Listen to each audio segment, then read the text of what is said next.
महागामा में पुलिया के नीचे मिला था मूर्तिकार का शव, पत्नी सहित 4 गिरफ्तार। 12 जनवरी को गोड्डा जिले के महागामा थाना को सूचना मिली थी कि केचुआ चौक से ललमटिया जाने वाली रास्ते में रोड के किनारे पुलिया के नीचे एक व्यक्ति का शव और उसका मोटरसाइकिल गिरा हुआ है। उक्त सूचना के सत्यापन में महागामा थाना के पुलिस पदाधिकारी पहुंचे। मृत व्यक्ति की पहचान रंजीत कुमार पंडित के रूप में हुई थी, जिनके परिजनों द्वारा गुमशुदगी की रिपोर्ट थाना में दी गई थी। मृतक के परिजन के द्वारा समर्पित आवेदन पर हत्या एवं अन्य सुसंगत धाराओं के अंतर्गत कांड दर्ज कर गोड्डा पुलिस अधीक्षक अनिमेश नेथानी के द्वारा महागामा अनुमंडल पुलिस पदाधिकारी चंद्रशेखर आजाद के नेतृत्व में एक SIT टीम का गठन किया गया था। अनुसंधान के क्रम में सूचना प्राप्त हुआ कि मृतक के पत्नी का दिनेश यादव नामक व्यक्ति से अवैध संबंध है, जिसको लेकर पूर्व में मृतक और दिनेश यादव में नोकझोंक हुआ था। इस बिंदु पर पुलिस के द्वारा तकनीकी साक्ष्य एकत्रित करते हुए दिनेश यादव को हिरासत में लेकर पूछताछ किया गया। पूछताछ के क्रम में दिनेश यादव ने मृतक रंजीत पंडित की पत्नी से प्रेम प्रसंग के संबंध में मृतक की पत्नी के साथ मिलकर योजनाबद्ध तरीके से हत्या कराने की बात स्वीकार की तथा इस षड्यंत्र में शामिल अन्य अपराधियों की गिरफ्तारी के लिए विभिन्न टीमों द्वारा छापेमारी किया गया। इस कांड में शामिल मुख्य अपराधी इफ्तिकार अंसारी की गिरफ्तारी एवं तलाशी के क्रम में उसके घर से हत्या में शामिल होने संबंधित साक्ष्य के अलावा 6 चक्र का लोडेड रिवाल्वर बरामद हुआ। इसके अलावा इस कांड में शामिल मृतक की पत्नी द्रौपदी देवी सहित 4 अभियुक्त की गिरफ्तारी की गई। दिनांक 12 जनवरी को सूचना प्राप्त हुई थी कि एक डेड बॉडी मिली हुई केचुआ चौक से ललमटिया जाने के क्रम में पुलिस के द्वारा इसका सत्यापन किया गया। तो मृतक की पहचान रंजीत कुमार पंडित, जो कि सिद्धू कानून चौक के पास रहते हैं, उनके उस रूप में हुई।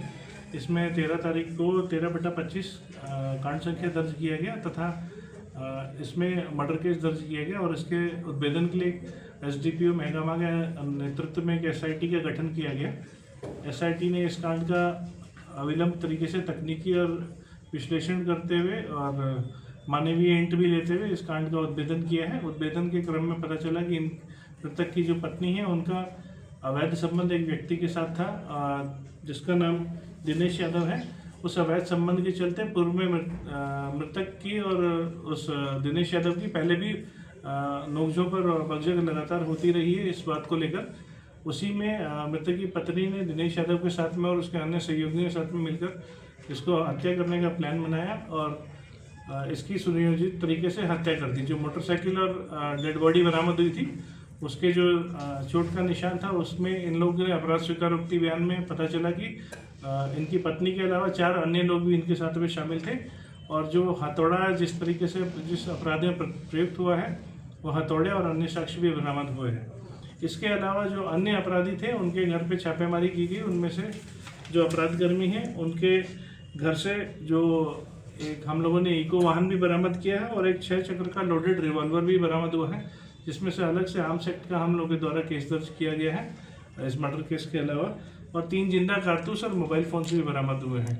और इसमें जो गिरफ्तार किए गए हैं वे हैं मृतक की पत्नी द्रौपदी देवी, दिनेश यादव जो कि बलबड्डा के रहने वाले हैं, मोहम्मद इफ्तिकार जो कि महागामा जिला गोड्डा के रहने वाले हैं, मकसूद अंसारी जो मुफस्सिल थाना गोड्डा के रहने वाले हैं और मोहम्मद मुन्ना जो बसंतराय जिला गोड्डा के रहने वाले। इन सभी की आपस में दोस्ती थी और बिजनेस टर्म्स भी थे। इन्होंने इस मैटर में साक्ष्य छुपाने और हत्या में उनको सहयोग किया था। इफ्तिकार अंसारी जिनके यहाँ से हथियार की बरामद हुई है, वो पहले से 6 कांडों में आरोप पत्रित हैं और ललमटिया के जिसमें 2 केस हैं, सुंदर पहाड़ी का 1 केस है, रंगदारी लूट और डकैती का, ठाकुरगंगटी महागामा और थाना के 2 केसेस हैं, जो क्रमशः 2020 और 2024 में रंगदारी के हम लोग के द्वारा दर्ज किए गए थे, जिसमें इसके ऊपर कार्रवाई की थी। जिस प्रकार इसके पता चल रहा है कि ये आदतन अपराधी था और हथियार मिलने से भी इस बात की पुष्टि हुई है। छापेमारी टीम में जो SDPO महागामा के साथ में जो पुलिस निरीक्षक महागामा, थाना प्रभारी महागामा, थाना प्रभारी हरवारा, थाना प्रभारी ललमटिया एवं टीम के अन्य जो भी सदस्य थे, उनके रिवॉर्ड के लिए हम लोग पुलिस मुख्यालय में अनुशंसा कर रहे हैं। जो मुख्य आरोपी जो है सर, वो क्या चालक था सर पेट्रोलिंग का? इसमें ECL के द्वारा दिनेश यादव जो है ECL के द्वारा एक वाहन थाने को उपलब्ध कराया गया था, जिसमें कि वो प्राइवेट चालक था और उस चालक की संलिप्तता उस महिला के साथ अवैध संबंध में आई है, जिसके साथ में मिलकर उसने इस घटना को कारित किया है। कुल कितने लोग थे सर घटना को अंजाम देने वाले? महिला के अलावा 4 लोग थे, 4 कुल लोग मिला के 5 लोग हैं, जिसमें कि आपराधिक कुछ इतिहास है? इफ्तिकार अंसारी जो जिसका आपराधिक इतिहास है, जिनके ऊपर पहले से 6 आपराधिक मामले दर्ज हैं।